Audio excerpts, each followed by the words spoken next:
Good evening, welcome to Shivana Ice Academy's YouTube channel. UPSC civil services 5 June 2022 exam जो conduct हुआ था उसमें political science के इस साल जो भी क्वेश्चंस आए थे उनको लेके आपके सामने हाजिर हूँ। इट इज़ बिलीव्ड कि इस बार जो यूपीएससी सिविल सर्विसेज की कट ऑफ रहने वाली है वो करीबन 100 के आसपास जाएगी, 98 या 100 एग्ज़ाम। इट इज़ बिलीव्ड कि लास्ट ईयर के मुकाबले इस साल एग्ज़ाम जो है वो आसान था। आसान in the sense last year 88 गई थी, माने 44 क्वेश्चंस आपके ठीक होने चाहिए थे। इस साल आईएएस के प्रीलिम्स में जो क्वेश्चंस आने वाले थे या ज़्यादातर आए हैं उसमें इजी क्वेश्चंस भी पाए गए हैं। इजी, एवरेज, टफेस्ट, ये 4 लेवल थे।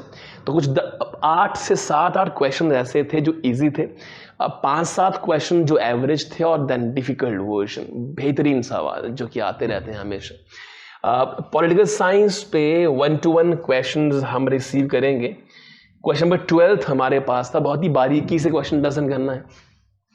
आईएएस प्रीलिम्स के अंदर 2022 के क्वेश्चंस। पॉलिटिकल साइंस पे पहला जो सवाल आया था वो आया था कंटेम्प्ट ऑफ कोर्ट पे, कोर्ट की अवहेलना पे पहला सवाल आया हुआ था। Which of the following statement is true according to this. Number 1 statement क्या है? Pursuant to the report of H.N. Sanyal Committee, the Contempt of Court Act 1971 was passed. ये स्टेटमेंट ट्रू है। पार्लियामेंट, संसद के पास ये पावर है कि वो कंटेम्प्ट ऑफ कोर्ट के ऊपर लॉज बना सकती है, विच मीन्स कौन कौन सी चीजें होंगी जिसके ऊपर कंटेम्प्ट ऑफ कोर्ट लग सकता है। कोर्ट की अवहेलना का चार्ज लग सकता है, जेल हो सकती है, फाइन लग सकता है। ये एच.एन. सन्याल कमेटी ने रिकमेंड किया था, 1971 में पास हुआ है कंटेम्प्ट ऑफ कोर्ट एक्ट। इससे सीधा सीधा अर्थ ये हुआ कि संसद वो रिस्पॉन्सिबिलिटी अदा करती है जो कंटेम्प्ट ऑफ कोर्ट एक्ट बनाती है। So contempt of court act was passed by H.N. Sanya, recommended by H.N. Sanya Committee, which was passed in 1971। ये एक ट्रू स्टेटमेंट है, रियल स्टेटमेंट है।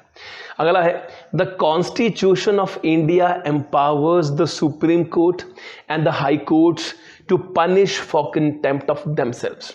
मतलब अगर सुप्रीम कोर्ट या हाई कोर्ट में उनकी ही पर्सनैलिटी, कोई उनके वकील या बाकी कोई जज या अदर जूनियर मेंबर्स, अगर कोई ऐसी चीज करते हैं जिससे माना जाता है, बिलीव किया जाता है कि ये कंटेम्प्ट ऑफ कोर्ट है, माने कोर्ट की अवहेलना है। आपको मैं एक छोटे से मुद्दे पे लेके चलूंगा और वो मुद्दा क्या है। It is believed corona time में 2019 में एक सुप्रीम कोर्ट के चीफ जस्टिस थे शरद अरविंद बोबडे।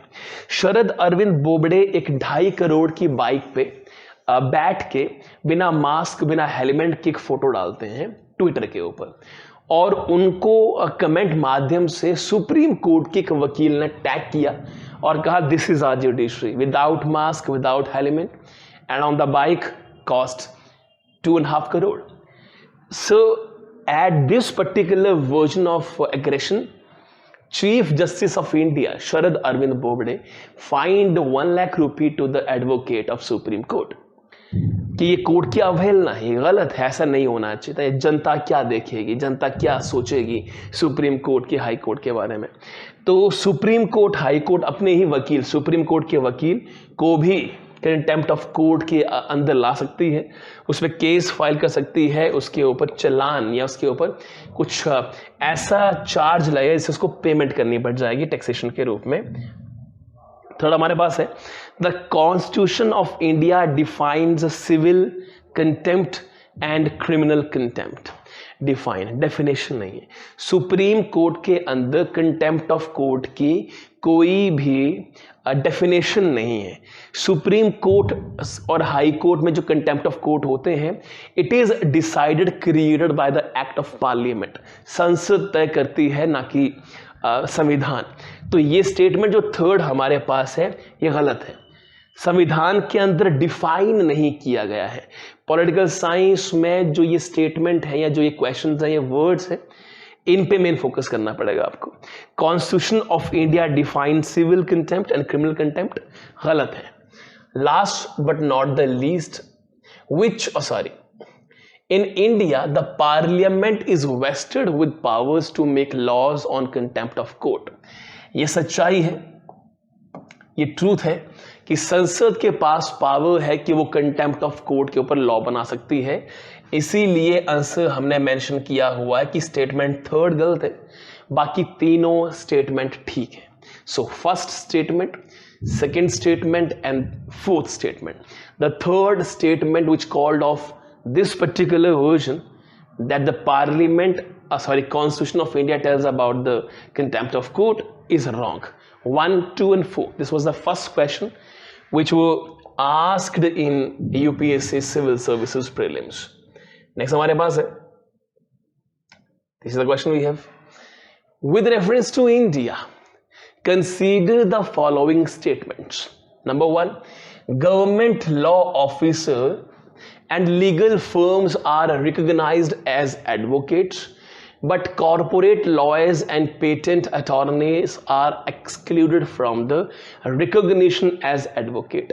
Understand करना, सबसे पहले इंपॉर्टेंट बात क्या है, लॉयर और एडवोकेट में डिफरेंस होता है। लॉयर वो होता है जो एक डिग्री लेके बैठा होता है लॉ की, अब या वो शायद इन्हें परस्यूम कर रहा है या वो एक्सपीरियंस ले रहा है। लेकिन एडवोकेट वो होता है जिसको बार काउंसिल से एक डेफिनेशन ऑफ सर्टिफिकेट मिला होता है, जिससे वो किसी का केस लड़ सकता है कोर्ट के अंदर। तो कोर्ट के अंदर केस लड़ने वाले को एडवोकेट कहते हैं। लेकिन जो लॉयर है, लॉयर एक ऐसा शख्स होता है जिसके पास एक्सपीरियंस नहीं होता है, वो या तो पढ़ाई कर रहा है या पढ़ाई करके एक्सपीरियंस ले रहा है। लिखा हुआ है, government law officers and legal firms are recognised as advocate. Government के जो लॉ ऑफिसर्स होते हैं, अब गवर्नमेंट लॉ ऑफिसर्स कौन कौन से होते हैं, आपके दिमाग में आएगा attorney general, solicitor general, assistant general of solicitor. ये गवर्नमेंट लॉ ऑफिसर्स जहन में रखते ही इनको एडवोकेट कहा जाता है। ये बहुत ही अजीब चीज होगी। It is because of reason कि जो लॉ ऑफिसर्स होते हैं, अटॉर्नी जनरल, एडवोकेट जनरल्स, ये टेम्परेरी होते हैं। नंबर 1, इनको सैलरी नहीं मिलती, गवर्नमेंट के बंदे होते ही नहीं, गवर्नमेंट ये लोग हैं ही नहीं है। ये टेम्परेरी बेसिस पे राष्ट्रपति के द्वारा चुने जाते हैं, so that to maintain the law in the central government. As far as state government is concern, वहां पे एडवोकेट जनरल्स होते हैं। सो गवर्नमेंट लॉ ऑफिसर्स जो है वो एज अ एडवोकेट, हर ऑफिसर एडवोकेट रिकॉग्नाइज नहीं होता है, बिकॉज गवर्नमेंट लॉ ऑफिसर जो है वो रियली में पेमेंट नहीं रिसीव करते हैं, उनको रेगुलर पेमेंट्स नहीं मिलती है। नंबर 1, और दूसरा ये कि ये जो ऑफिसर्स होते हैं ये प्राइवेट कंपनी में भी या प्राइवेटली भी काम कर सकते हैं। So attorney general, advocate general, solicitor generals, ये एडवोकेट क्लियरली नहीं माने जाते हैं, इसलिए ये स्टेटमेंट जो है वो गलत है। दूसरा है, bar councils have the power to lay down the rules relating to legal education and recognitions of law colleges. बिल्कुल सही है, बार काउंसिल ऑफ इंडिया के पास ये पावर है कि वो यूनिवर्सिटीज के अंदर लीगल एजुकेशन को लेके कैसा सिलेबस होना चाहिए से लेके अदर मैनी थिंग्स तक पावर है उसके पास कि वो सिलेबस को ले डाउन कर सकती है, लीगल एजुकेशन के रूल सेट कर सकती है लॉ कॉलेजेस के अंदर। तो ये स्टेटमेंट बार काउंसिल की बिल्कुल सही है, इसलिए ऑप्शन नंबर बी इसका आंसर था। Only 2, statement number 2 is the right answer. Third question we have, question number 13, consider the following statement. A bill amending the constitution require a prior recommendation of the president of India. संविधान संशोधन bill को राष्ट्रपति की अनुमति चाहिए होती है। Option गलत है। गलत इसलिए है कि जो संवैधानिक अमेंडमेंट बिल होता है वो दोनों हाउसेस में पास होता है। जो दोनों हाउसेस में पास होता है वहां पे राष्ट्रपति की रिकमेंडेशन की जरूरत नहीं होती है। There is no particular need of राष्ट्रपति। लेकिन मनी बिल हो गया, in a sense of financial bill हो गया, इनमें राष्ट्रपति की अनुमति चाहिए होती है। ना चाहिए होती है संवैधानिक अमेंडमेंट बिल में और ना ही चाहिए होती है ऑर्डिनरी बिल में।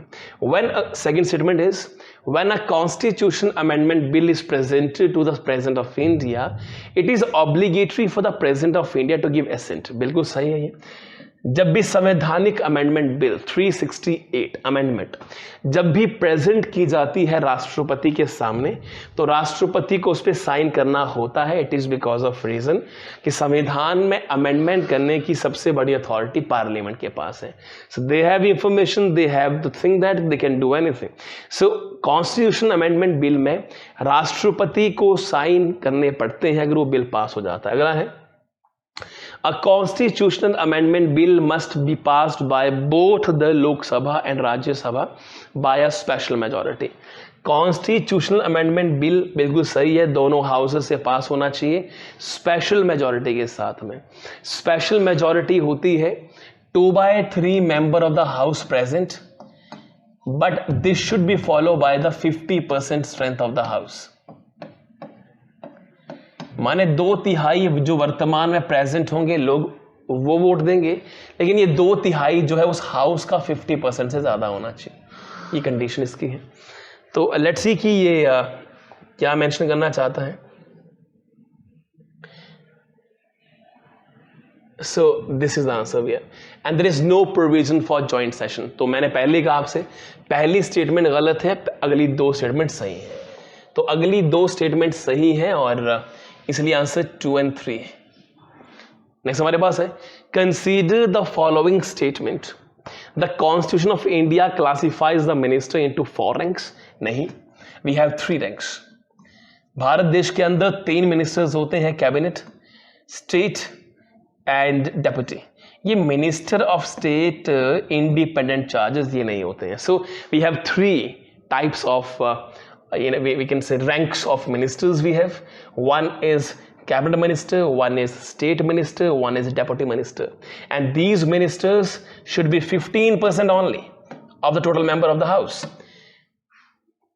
टोटल मेंबर जो 303 सीटें हैं बीजेपी की, उसमें सिर्फ 15% लोग ही मंत्री बन सकते हैं। ये 3 मंत्री बन सकते हैं। तो पहली वाली स्टेटमेंट गलत है, दूसरी वाली स्टेटमेंट सही है, इसलिए इसका आंसर सिर्फ 2 ओनली होना चाहिए था। कोई बहुत बड़े क्वेश्चंस आई बिलीव नहीं आए थे, बहुत दिमाग खराब करने वाले सवाल पॉलिटिकल साइंस में नहीं आए थे। ये पहली दफा ऐसा हो रहा है कि पॉलिटिकल साइंस के क्वेश्चंस जो है बिना दिमाग खराब किए बच्चा आंसर देने लायक था। तो इस बार का पेपर बाकी वर्जन में डिफिकल्ट रहा है, बाकी तरीकों में डिफिकल्ट रहा है, पर मुझे ही लग रहा है कि पॉलिटिकल साइंस के क्वेश्चंस थोड़े आसान थे, थोड़े इजी डाले गए थे। Which of the following is or are the exclusive power of Lok Sabha? Number 1, to rectify emergency. लोक सभा इमरजेंसी नहीं लगा सकती है, राज्यसभा को भी आना पड़ेगा। To pass a motion of no confidence motion, no confidence motion जो है वो पास किया जाता है लोकसभा के लिए प्रधानमंत्री को बाहर निकालने के लिए। मेजॉरिटी चेक करने के लिए पता किया जाता है कि उनके पास मेंबर्स हैं भी कि नहीं, कॉन्फिडेंस है कि नहीं है 50% मेंबर्स का। तो ये नो कॉन्फिडेंस जो मोशन है मिनिस्टर्स को पास करने, मिनिस्टर्स को बाहर निकालने के लिए पास किया जा सकता है। To impeach the president of India नहीं, लोकसभा की जो प्रेसिडेंट की इम्पीचमेंट होती है वो राज्यसभा भी करती है 2/3 मेंबर से। 66% member of the house not present, 66% member of the house will impeach the president of India as per the Lok Sabha power we have. So this was the question we have. 16th question we have is, with reference to anti-defection law in India, consider the following statement. Anti-defection law, schedule 10 of Indian constitution, अनुसूची 10, anti defection law in India. With reference to anti-defection law in India, consider the following statement. Anti-defection का हिंदी अर्थ होता है दल बदल विरोधी कानून. दल बदल विरोधी कानून. दल बदल विरोधी कानून. The law specifies that a nominated legislature cannot join any political party within 6 months of being appointed to the house. गलत है, कोई भी डेट फिक्स नहीं है जी. जो चीज फिक्स है वो है कि कितने लोग छोड़ के जाएंगे तो वो बच जाएगा. 2/3 मेंबर छोड़ के जाते हैं तो वो क्वेश्चन पॉलिटिकल पार्टी पे उठता है, ना कि बंदे पे उठता है. So the law specifies that a nominated legislator cannot join any political party within 6 months of being appointed to the house. ऐसा नहीं है. The law does not provide any time frame within which the presiding officer has to decide a defection case. माने कोई भी ऐसा कानून नहीं है, इसका उल्टा ही है. कोई भी ऐसा कानून नहीं है कि 6 महीने, 2 महीने, 1 महीने. जब भी किसी इंसान ने पॉलिटिकल पार्टी ज्वाइन की, दूसरी बीजेपी छोड़ दी, कांग्रेस ले ली, तो जो प्रिसाइडिंग ऑफिसर है, जो प्रेसिडेंट है उस पर्टिकुलर सरकार का, वो इंसान उस पर डिफेक्शन केस लगा के उसको बाहर किसी भी समय कर सकता है. इसलिए question number B, option number B हमारे पास was the right answer as per question number 16 we have. Next is, consider the following statement. Attorney General of India and Solicitor General of India are the only officers of the government who are allowed to participate in the meeting of parliament. गलत क्यों है? Only लिखा हुआ है. Only गलत हो गया. मानते हैं कि अटॉर्नी जनरल और सॉलिसिटर जनरल को अलाउ होता है, वोट करना अलाउ नहीं होता, पर मीटिंग अटेंड करना अलाउड होता है. ऑन द वेरिस दो बातें यहां से निकल के आती है. नंबर 1, एक तो ओनली नहीं है क्योंकि कैग भी होता है और कैग भी गवर्नमेंट ऑफिसर है, वो भी गवर्नमेंट के बिहाफ पे काम कर रहा है और वो भी जो है पार्टिसिपेट कर सकता है. दूसरी कहानी, सारी मीटिंग कहाँ है? सारी मीटिंग में तो पार्लियामेंट की और मीटिंग भी आ गई, पब्लिक अकाउंट कमेटी से लेके अदर मीटिंग जो होती है इनकी, तो सारी मीटिंग की बात नहीं है, पहली गलती. और दूसरी, सिर्फ इकलौते नहीं है, अटॉर्नी जनरल और सॉलिसिटर जनरल नहीं है, बाकी कई ऑफिसर्स होते हैं. ये भी है पर बाकी और भी हैं, इसीलिए ये स्टेटमेंट गलत हो गई. अगली है, ये स्टेटमेंट हो गई गलत. According to the constitution of India, the attorney general of India submit his resignation. संविधान के अंदर अटॉर्नी जनरल के रेजिग्नेशन का जिक्र नहीं है. कैसे रिजाइन देगा? राष्ट्रपति ने चाहा तो वो निकाल देगा. जब भी राष्ट्रपति ने चाहा, राष्ट्रपति ने बुलाया है, राष्ट्रपति ही निकाल देगा on the behalf of council of ministers. Council of ministers के बोलने पे, लेकिन जब भी राष्ट्रपति चाहेगा, without any reason. But there is no mentioning in constitution of India. संविधान के अंदर there is no mentioning of constitution of India to remove the attorney general of India. So neither 1 and 2 will be the answer as per question number 17 we have of IAS prelims 2022. Next हमारे पास few questions, 9 to 10 question we were having.